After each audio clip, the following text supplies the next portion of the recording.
Почитувани граѓани, почитувани представници на медиумите. Денеска се потврди целата вистина за криминалот на ВМРО ДПМН преку признанијата на некогашните високи функционери од оваа партија. Милејана Киевски, Гордана Јанкуловска, Мартин Процугер признаа вина по обвиненијата во судскиот предмет Титаник.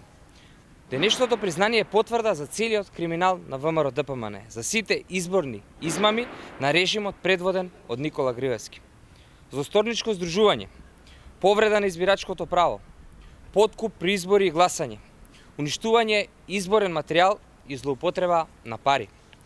Ова е показател како ВМРО ДПМН со години ја фалсификувало изборната волја и како биле злоупотребени парите на граѓаните.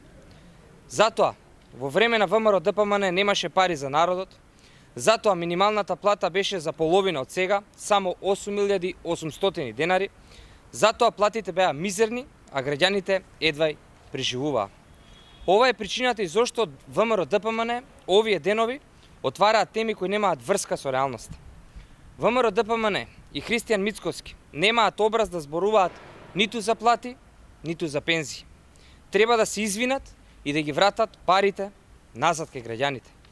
Одовде, од пред Белиот дворец, символот на криминал и корупција, ја опатуваме пораката дека правдата излегува на виделина и секој одговара пред законите. Ви благодарам.